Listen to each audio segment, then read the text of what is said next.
So I'm just jumping on here tonight real quick. It's been um, a month since we had the funeral for my father. Um, Missing him badly. If you ever listen to that song by Bread, Everything I Own, I think he wrote that about his father dying, and I get it.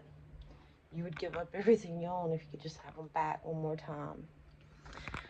But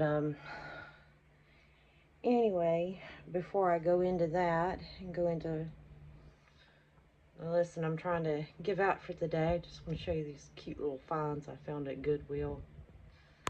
Let's see if I can get this to turn around. No, it won't let me. Anyway, kind of like those. Look at that. Look at that light. But that's not a Goodwill light. That was actually Kirkland. It's just a pink light. I like that. I like this glass. I like this 1981. 44 years old. 43, 44. I like this little plate here. Catch all my debris. I like this picture. It's so cute. Little senorita face. I think it held some kind of Mexican drink. It's cute. I like this little mint green glass. Oh, so pretty. And of course, this little lamp, little couple on it. And we have this, the nightstand, which I'm going to decoupage the top. Make it really cute and floral. But that's just a few of the cute things I found at Goodwill. I just kind of gave my room a change of scenery since Dad died. I worked hard in this room this weekend to try to get it. I keep putting my hand over the camera there. But no, I received a call from a former coworker today, and I guess Satan's greatest deception he ever played on us was making us believe that the true way to immortality was through power and greed and money. And unfortunately, in the place I used to work, it's highly prevalent. I mean, I used to work for a local municipality around here, and I'm just going to tell you, it's a bureaucracy. There is no democracy in it. You choose the leaders, but they don't make any of the decisions. It's 3 people. And think about that, 3. Holy Trinity. Yeah, Satan likes to mock that number too. So it's 3 people making the decision, and that's very, very sad. And I don't wish ill will on these people. I don't. What I wish for these people is to kind of wake up and change, because you don't matter what your position is in the city. You can be gone tomorrow. You can have a heart attack and die, just like my dad did. He was lickety split, gone. And you can't, once you're gone, you cannot reverse your course here on earth. That's it. It's going to be between you and Yahweh. So I don't want vengeance on these people. I just kind of want them to realize, hey, this may not be your path to immortality. It's not going to make you live longer. It's not going to make people remember you. I mean, you want to think about, people don't even know who our 8th president was, or the fact that he was the one president we had that spoke English as a second language. But I digress. people want to be remembered and they want power. And I think it's sad that the small municipality, you know, they're being raked over the coals for stuff, and they're paying for the city administrator's car, her personal car, you know, that she rides around with her grandchildren in, and they're paying for that. And I'm like, I don't think you have the budget of the national, you know, the national budget, but the fact they're paying for your car and you're serving supposedly the people, but they're paying for your way, even when you're carting around your grandchildren. I don't think that's okay, because that's money that you've earned and you're paying, and I kind of feel like that's a kind of an abuse of power. But again, I have seen power and corruption turn these people. I don't know, you see them, and you used to think they were fairly attractive people, but then you see what power and greed turns them into, and physically they just start looking ugly. It's like it's kind of like Gollum and the Hobbit, you know, the Lord of the Rings. He let that power and that love of it corrupt him, and to the point that he turned into something that didn't even hardly resemble who he was before he was corrupted. And I want to say that that is probably Satan's biggest deception that he's ever played on mankind, was thinking that that's going to be the way to immortality. Because when you go in and you look at the Bible and you study it, and it talks about hell, and it talks about, you know, it says the wicked will prosper, but it also says they'll be tossing their gold and silver in the streets, and it's not going to do them any good. And you think about heaven and being with Yeshua and Yahweh, and having that chance to live forever and spiritual. My body's going to die. I mean, this thing is going to go. I'm not scared of death, because why be scared of the inevitable? I mean, I will die. One day I will die. And I'm not scared of it.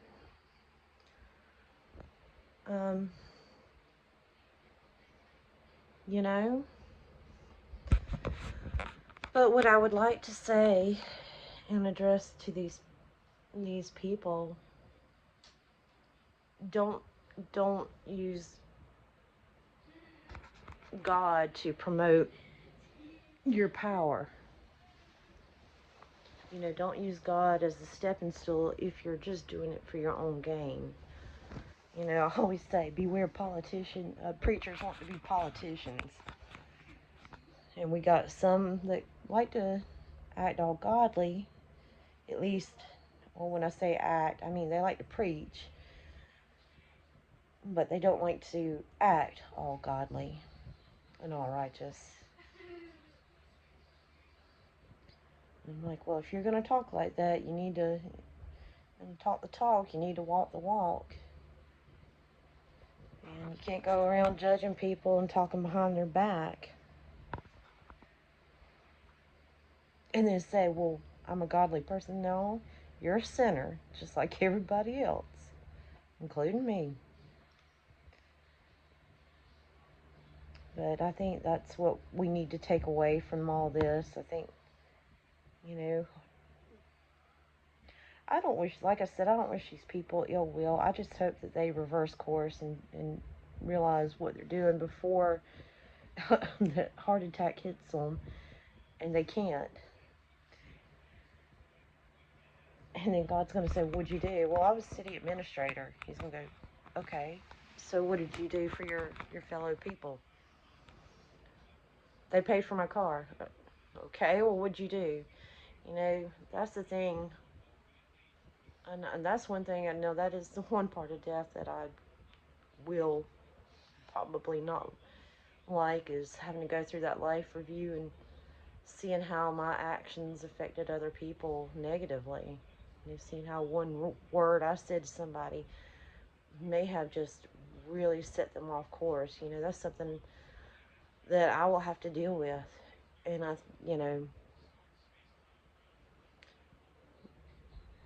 but the thing is, try to go forward and be a better person and help people. I can't go and undo the past, but I can go forward and be better in the future and the present. And I think that's the only thing that we can do.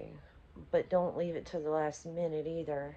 And you go, okay, here it comes. Here's the heart attack. I'm sorry. Because that person may not be around to hear you say, I'm sorry. And you'll never know if they forgave you or not. I choose to go ahead and forgive them. But I'm sure there's other people that they have done stuff to that may not be at that point yet. And I don't want that to be the last thing that they part this earth going, and that comes across in their life review, and they go, oh, why was I so bent on following Satan's plan of destroying people when I should have been following God's plan of helping people? And,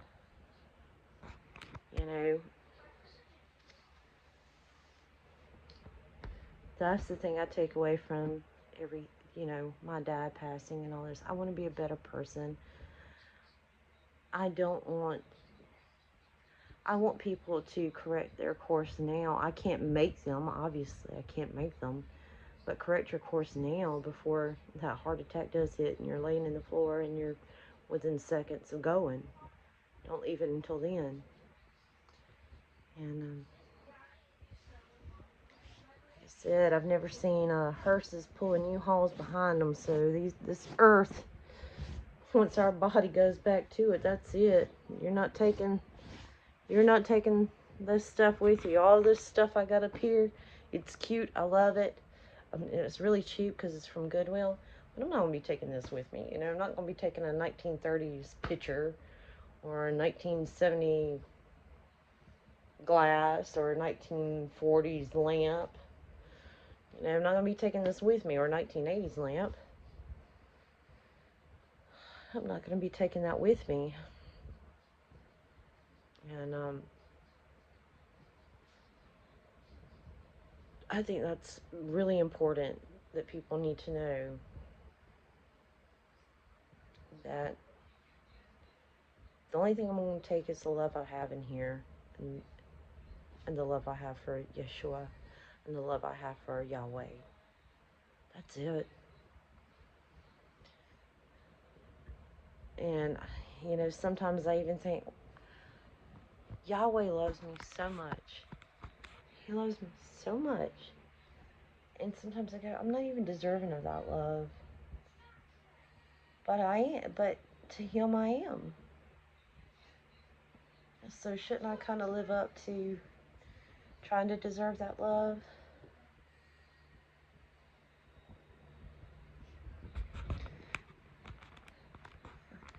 So, anyway, just pray for the people that I talked about. Pray for them. That's all we can do. Pray for the people that are having to kind of deal with their power plays, because they are power playing people, and kind of making their life hard. Which we shouldn't be doing that. We should be helping each other, not going, well, I can fire you because I have the power to do that. And in the end, what, you're going to fire everybody, so you'll end up doing it yourself, and then eventually you're going to run out of all the other people to blame. It's going to be everybody, you're like, well, oops. Well, we can't blame them because they're not here anymore. And they've been gone for 2-3 years. Who do we blame? Well, at that point, it's you. So, sometimes having that power play can actually hinder you. And then you end up, okay, God will overload your donkey. Okay, you think you can do it all? Here you go. Let me overload your donkey for you. Put that on top there. See how long it takes you to call out for me and go, I want to change. Because he will. If you want to opt out of asking him for help, he'll let you do it. You know? You go, okay, you don't want me? I'll be right here. But you go ahead and fill that card up. Try to push it all by yourself. And I think that's where they're headed. So just pray for everybody. I'm going to get ready here and go to bed. I've been listening to the vinyl. Oh, I got a good one today. I got Sarah Vaughan. I love her version of Autumn in New York. And again, when you talk about these people are doing it for notoriety and to be well known, and you go, well, you got to be careful. It's a small town, so people outside, even people in Macon, don't know where this place is. In Macon, Georgia, you go and they go, where the heck is that? You're like, okay, it's near this town. Okay. So a lot of people don't even know where it's at here in Georgia. And a lot of people, and I'm like, yeah, you want to be well known? Well, a lot of people don't know who Martin Van Buren is, So there you go.